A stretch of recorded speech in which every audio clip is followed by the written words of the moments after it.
नमस्कार। श्रीमद् भगवद गीता के इस अद्भुत विश्लेषण में हार्दिक स्वागत है। आज हम एक अत्यंत गहन विषय पर चर्चा करने वाले हैं, आध्यात्मिक साधकों का पदानुक्रम। ये समझना सचमुच अद्भुत है कि गीता कैसे विभिन्न मार्गों का विश्लेषण करके सर्वोच्च अवस्था का मार्ग प्रशस्त करती है। तो बिना किसी विलंब के इस ज्ञान यात्रा का आरंभ करते हैं। तो चलिए इस विषय की गहराई में प्रवेश करते हैं। हमारे समक्ष सबसे पहला और मूल प्रश्न ये प्रस्तुत होता है, तपस्वी, ज्ञानी या कर्मी, आखिर इनमें से सबसे श्रेष्ठ है कौन? मानव मन सदा इसी संशय में रहता है कि आत्मकल्याण का सर्वोत्तम मार्ग कौन सा है। क्या वो कठोर व्रत करने वाला तपस्वी है, या फिर तत्व को जानने वाला ज्ञानी, अथवा निरंतर कर्मों में संलग्न रहने वाला कर्मी? इसका उत्तर गीता में बहुत ही स्पष्टता से दिया गया है।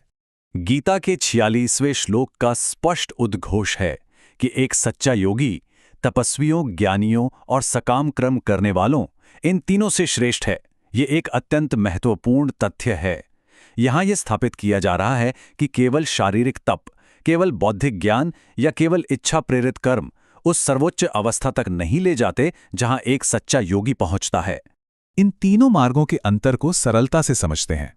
तपस्वी का आचरण, व्रत और इंद्रिय संयम है और उद्देश्य आत्मशोधन है। ज्ञानी तत्वज्ञान का अभ्यास करता है और ज्ञान प्राप्ति उसका लक्ष्य है। वहीं सकाम कर्मी फल की कामना से कर्म करता है। अब ये तीनों ही मार्ग इस संसार में सर्वथा मान्य हैं, उपयोगी भी हैं। इस संसार चक्र में इनका अपना एक विशेष स्थान है। परंतु जैसा कि हमने अभी देखा, ये आध्यात्मिक शिखर का अंतिम बिंदु कदापि नहीं है। तो फिर वो परम शिखर है क्या? वो शिखर है निष्काम कर्म और समत्व। और यह अत्यंत रोचक बात है कि एक योगी की यही सबसे मुख्य विशेषता होती है, समत्व में स्थित रहकर, अर्थात सुख दुख लाभ हानि में पूर्णतः समान भाव रखते हुए फल की इच्छा के बिना अपने स्वधर्म का पालन करना। सत्य तो यह है कि गीता का वास्तविक मर्म यही है कि संप्रदायगत आग्रहों या किसी भी पक्षपात से ऊपर उठकर निष्पक्ष भाव से अपना कर्तव्य किया जाए। ज्ञान, तप और कर्म सभी का स्थान है, किंतु समत्व दृष्टि से निष्काम कर्म का आचरण सर्वोपरि है। अब इस निष्काम कर्म को करते हुए भी एक साधक की आंतरिक भावना मुख्य रूप से 3 स्तरों से होकर गुजरती है। प्रथम स्तर है सभी में अपने आत्मस्वरूप को देखना।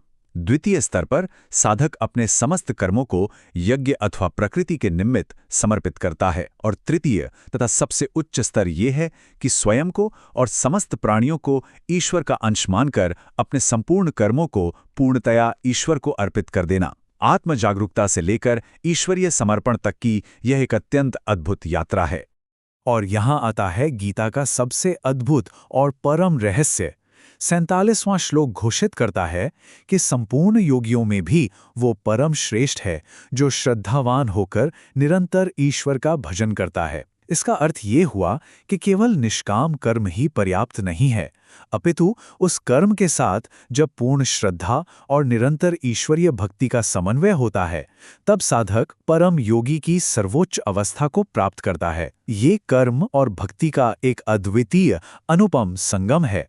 समाज में प्रायः एक भ्रांति देखी जाती है, केवल स्तुति या भजन गा लेने को ही पूर्ण भक्ति मान लिया जाता है।